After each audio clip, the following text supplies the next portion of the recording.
So check us out then. Now here's CBS. Good night.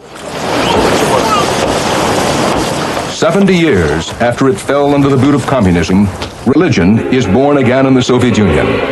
With its roots in the very heart of the Kremlin, the spirit is moving today.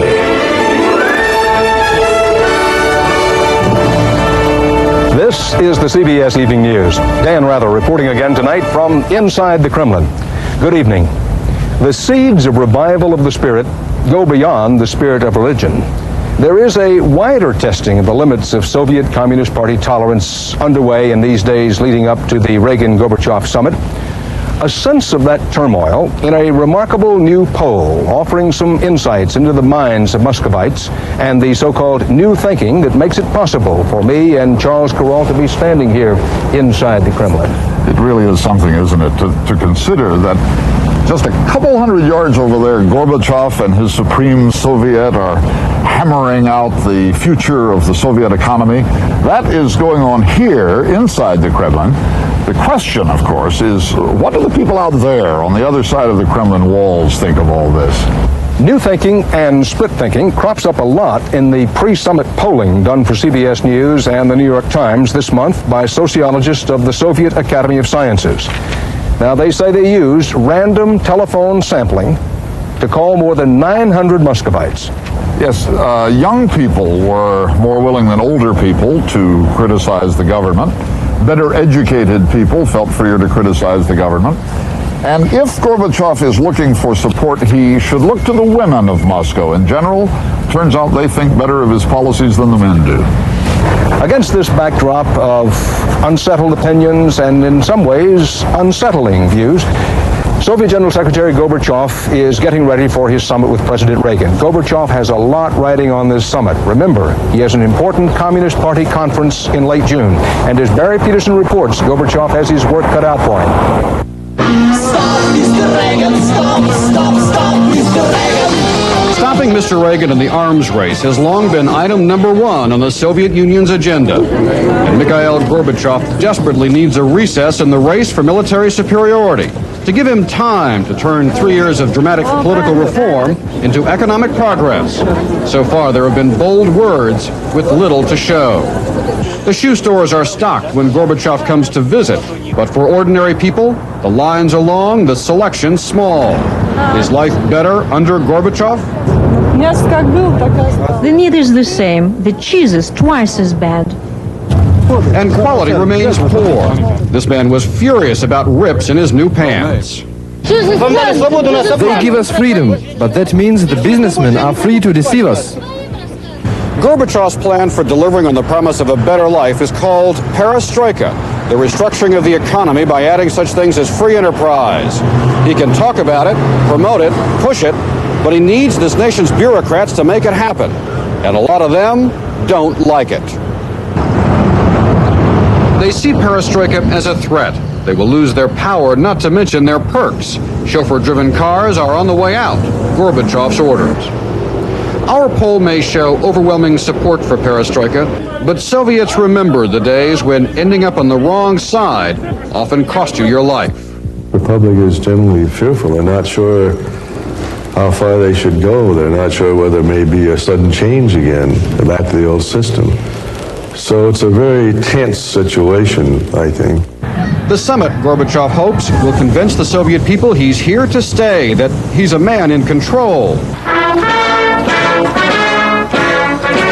If Gorbachev turns this summit into a public relations victory, it consolidates power he needs for the coming party conference.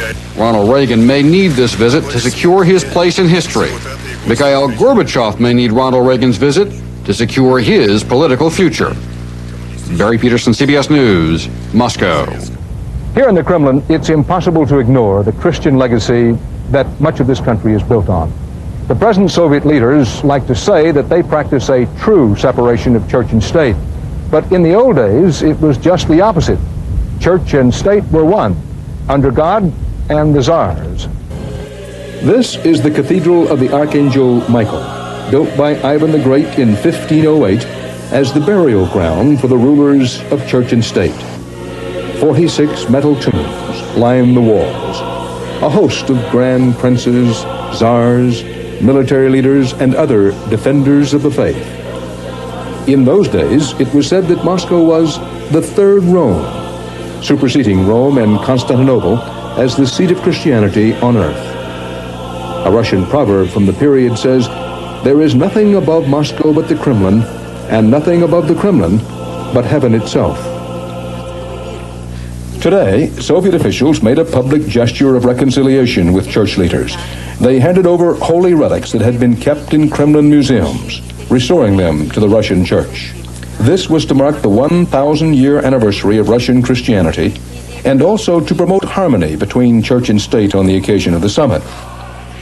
While Gorbachev has been pushing his economic and political reforms with a kind of missionary zeal, he has been willing to compromise at least some on questions of religion. For one thing, he possibly doesn't want to alienate those in this land of faith who still have ties to the traditional church.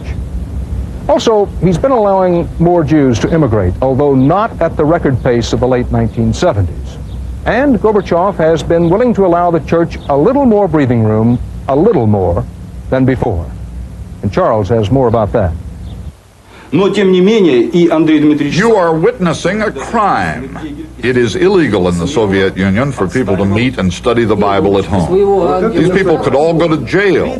In fact, the day after we attended this meeting, the priest who led it was picked up by the police and told to get out of town. It takes courage to be a Christian in the Soviet Union. It takes courage to have a child baptized. From this moment on, this baby is a second-class citizen. His name will be known to the police. He can never rise to a position of importance in society. The Bolshevik Revolution toppled the crosses and forced believers into the street. In 1922 alone, the government executed 8,000 priests, more than can be found in the whole country today.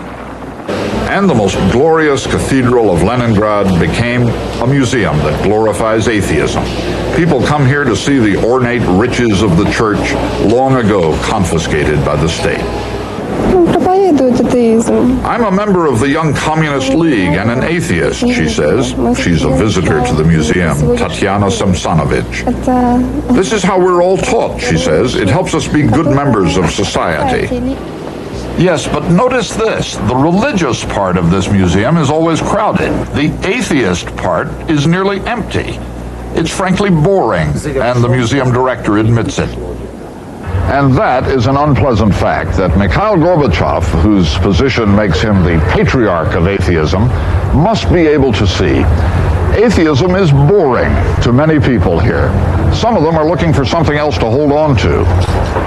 He is a seminarian with one more year of religious training to complete, Father Constantine. I was a doctor for 9 years, he says, but I realized we needed spiritual doctors more. The lack of spiritual values has been very damaging to this country. He showed us the reconstruction in preparation for this year's celebration of a millennium of Christianity in Russia.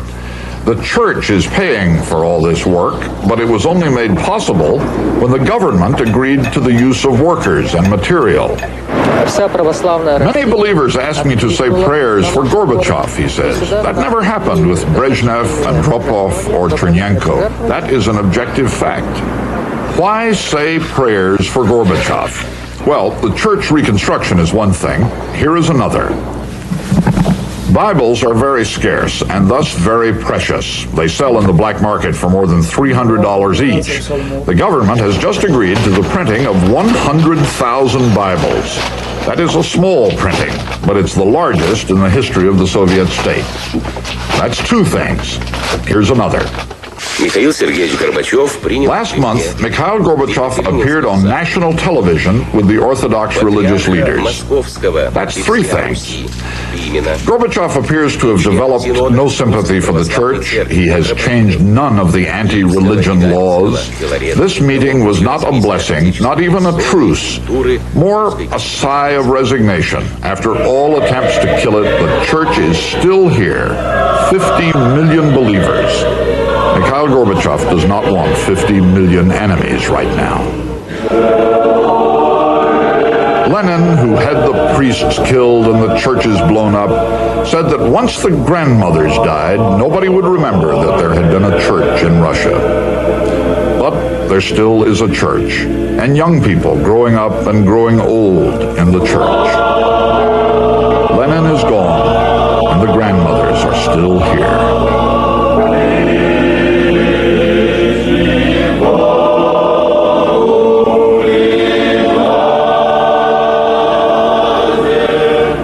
The other major religion in the country is, of course, Islam. And that faith is growing. Leaders inside the Kremlin see it as a threat. We're going to take a look at that a little later on in the broadcast. Coming up next, Bob Schieffer in New York with some of the day's other major stories.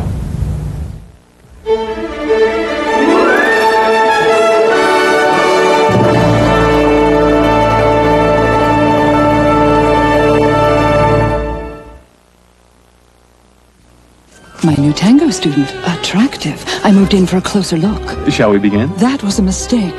His breath. Is there something wrong? I felt trapped. There was no place to hide. Excuse me. You're excused. How could I forget my scope? Bad breath germs pulverized. Okay. Where is she? Oh, no. Ready to tango? Oh, yes. What a difference. For a positive reaction, the power of scope is the one. 2, 3. Claude Akins. Love your Polygrip ads, but I use a powder adhesive for my dentures. Then try this. New Super Polygrip powder. It's got 12-hour holding power. 12 hours? You bet. With just one application, new Super Polygrip powder holds up to 12 full hours. Wow. Claude, you should make a commercial about this. Great idea. Get new Super Polygrip powder with 12-hour holding power. If you're concerned about heart disease and your doctor advises exercise, the right foods, and an aspirin a day, you should know that heart specialists recommend Ecotrin more than Bayer when they're concerned about aspirin irritation because it's safety coded. Ecotrin, the one heart specialists recommend. Checking in. We interrupt this transaction for a reminder. The Discover card actually pays you cash back for every charge. Nice job, everybody. It pays to Discover. Diplomatic negotiations failed, and now Assistant Secretary of State Elliott Abrams is refusing to rule out military force to oust Panama's Manuel Noriega. Noriega today blamed U.S. officials, including Abrams, for the collapse of negotiations aimed at getting the Panamanian leader to give up power. In a speech to the National Assembly, Noriega vowed he won't give up or be bought by any nation. A federal judge says that Congress may have jeopardized the criminal conspiracy case against Oliver North and others under indictment in the Iran-Contra affair. And the judge says he is considering dismissal of the charges. Rita Braver reports. The judge in the Iran-Contra case today raised the thorny issue of whether testimony by Oliver North and other defendants compelled under grants of congressional immunity will make a conspiracy trial a farce.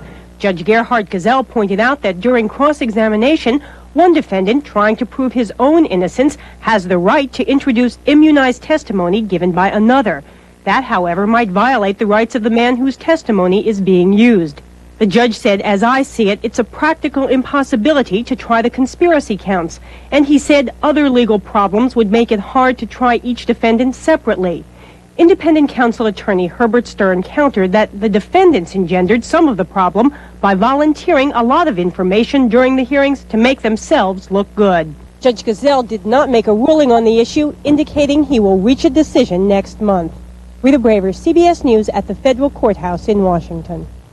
Iraq claimed today it now has the upper hand in the Persian Gulf War after winning back some key territory from Iran. Bill McLaughlin in London has that report. Iraq has scored a major victory in its 7.5-year-long war with Iran. The Iranian army was caught by surprise and pushed back to its own border after suffering heavy casualties. Iraq's president, Saddam Hussein, got the good news at his command headquarters in Baghdad. Iraq's military commanders claim to have crushed 5 Iranian divisions and recaptured thousands of square miles of territory in southeastern Iraq. The battlefront is now littered with the remains of Iranian armor and Iranian corpses. Captured Iranian soldiers are being shipped to POW camps, and Iraqi reinforcements are being brought up for the next battle. Even though Iraq may have seized the initiative for the moment, experts believe neither side is capable of winning this war. Bill McLaughlin, CBS News, London. And Dan will be back with more from the Kremlin in just a moment.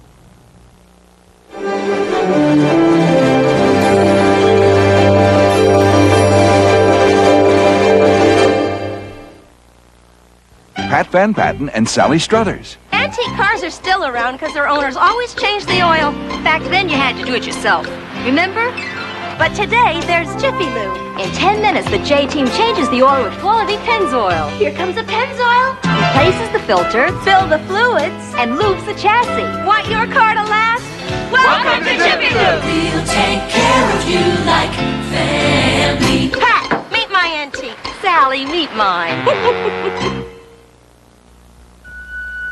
Good morning. Day's looking new and bright. It's Monday again. And you're gonna start it right. Traffic's tied up. Cause there's Folgers for you that's decaffeinated too. The best part of waking up is Folgers in your cup. Mornings brighten with mountain-grown Folgers decaffeinated. Mountain-grown coffee beans have a more enticing aroma. The best part of waking up is Folgers in your cup. Decaffeinated. Oh no! Spills clean up fast with the cordless Hoover Double Duty. Dry spills and wet spills too. The Hoover Double Duty. It eats, drinks, and makes a great gift. Why cook in oil, margarine, or butter? All-natural Pam adds only 1/10 the fat and calories and keeps food light and delicious. Pam Cooking Spray, because how you cook is as important as what you cook. Some of the East-West tensions and tensions within the Soviet Union came to the surface this afternoon. The Soviets are getting antsy about President Reagan's much-publicized in advance stop-off during the summit at the Danilov Monastery under renovation here in Moscow. The Soviets object to some of the, quote, religious people Mr. Reagan intends to meet with there. Still, part of the Soviet prepping for this summit isn't for pure ideology, it's for good PR and for profit. The Soviets are using good old American know-how to do it. Bill Plant reports now on Gorbachev's blending of Marx, the media, and Madison Avenue.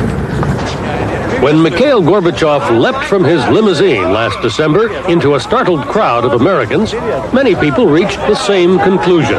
The guy is a PR genius. In the Gorbachev era, the Soviets have become image conscious, and leaving nothing to chance before next week's Moscow summit, they have hired professional help. We have press coverage there. Meet John Kabelik. He is a Washington, D.C. marketing and public relations man. And in an unprecedented arrangement, his client is the Soviet government. And they understand that for the Soviet Union to move forward, they're going to have to take some cues from people that know. Kabelik is being paid by the Soviet news agency TASS. His advice includes everything from how to dress. He suggests putting Soviet security agents in less menacing tan trench coats, to the marketing of summit souvenirs.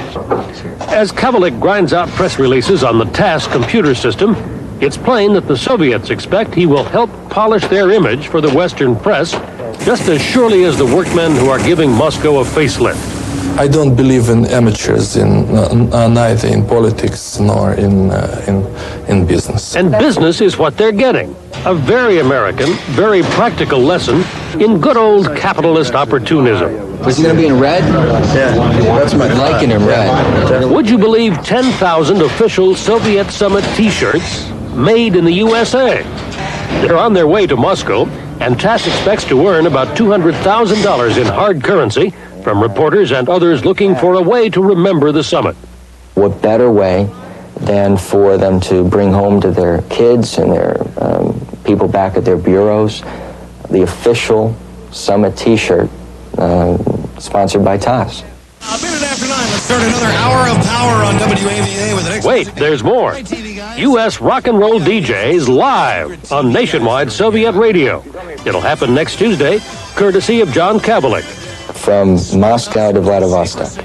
It's basically a Good Morning Moscow program. There are some in this administration who think teaching the Soviets the latest in sophisticated PR techniques is just as dangerous as selling them the latest in high technology. And who knows better than Ronald Reagan the importance of great communication? Bill Plant, CBS News, with the president in Helsinki. Of course, if you stop to think about it, the Russians have been importing foreign experts for hundreds of years now. The walls of the Kremlin itself were built mostly by Italian architects, which may be why that tower over my shoulder looks vaguely as if it's in Venice. Well, maybe only just vaguely. But you know, Charles, there is one piece of purely Russian architecture in this square.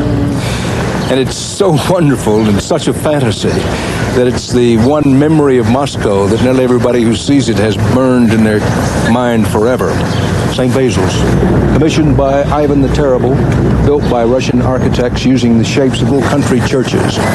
The legend goes that Ivan the Terrible loved this so and realized its uniqueness that when it was finished, he had the architect's eyes gouged out so they could never duplicate it. They never did, and neither is anybody else.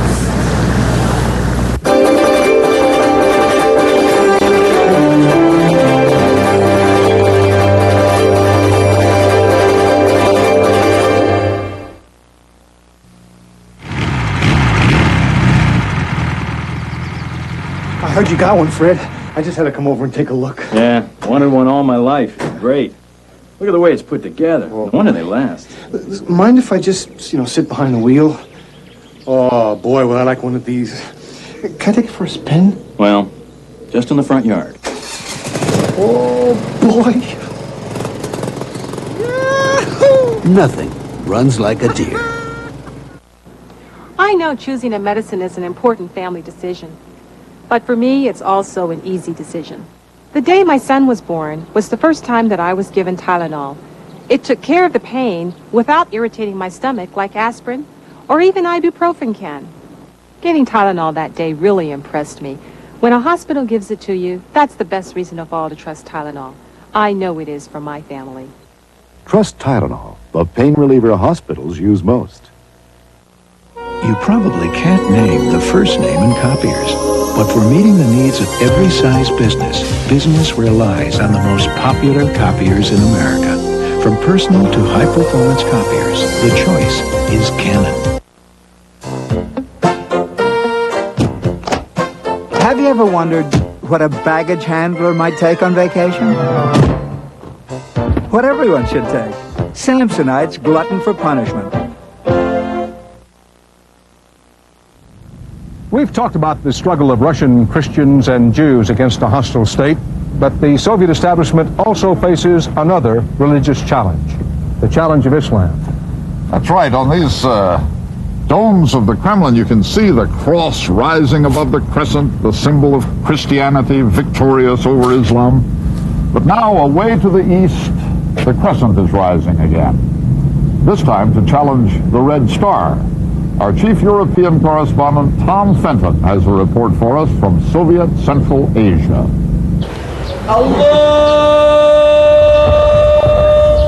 This is the official face of Islam in Soviet Central Asia, the area that borders on Iran and Afghanistan. The few mosques still officially open for prayer are neglected and crumbling. Most of the men who pray here are old enough to remember the revolution. For a population of 40 million Muslims in the Soviet Union, there is only one Islamic seminary. This year, it will graduate only 10 Muslim clergymen, all indoctrinated with the party line. The director of the school in Tashkent told us he felt guilty receiving a salary for teaching religion instead of doing productive work. Officially, Islam is a dying religion here, a museum piece for tourists. But appearances are deceiving. Beneath the surface, there's an Islamic revival. The voice of Islamic fundamentalism is invading the Soviet Union.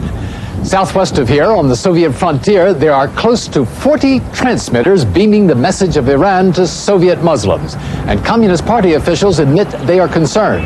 There is a reactionary group, let's say leaders like Khomeini, and under the banner of Islam they have come into our country. We must strengthen the friendship among peoples and work out a concrete immunity against them. Professor Oblokov runs an atheistic propaganda program that is supposed to turn young Muslims into communists. What it's producing is split personalities, young people who grow up to quote Marx in public and pray in private. Illegal cassettes of sermons, some smuggled in from Iran, sell widely here.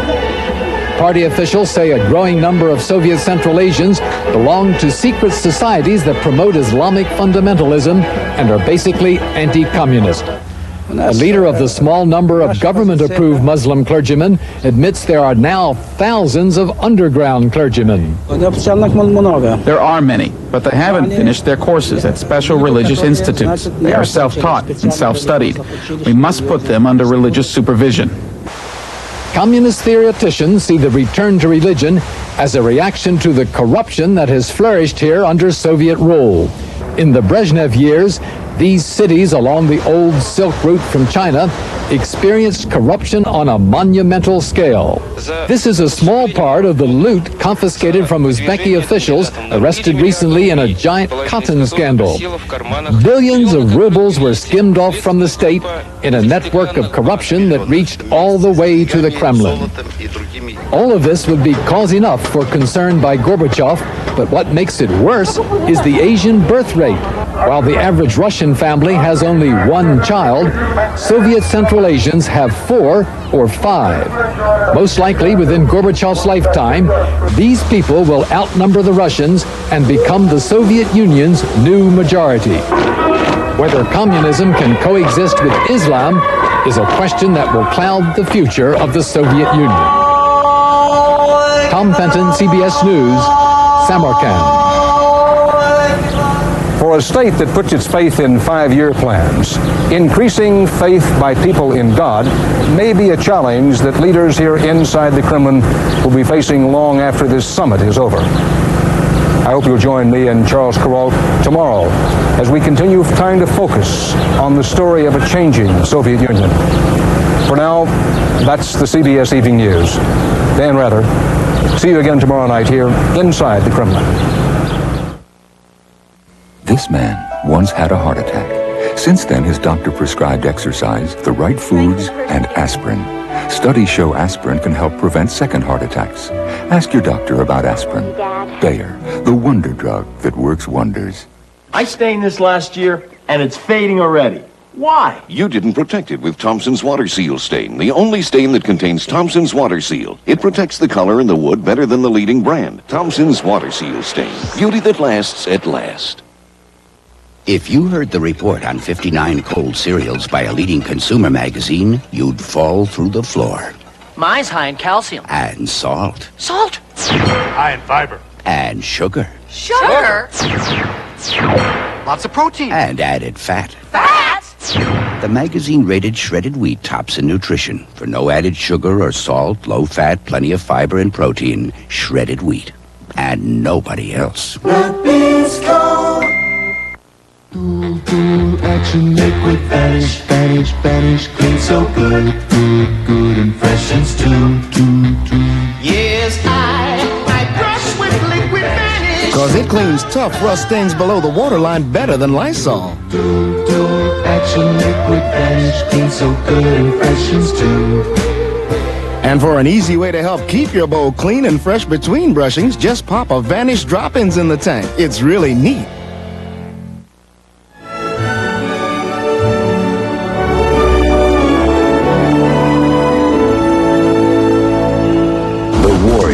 Men and women of America's war machine, pushing themselves to the limit for a day the world hopes will never come.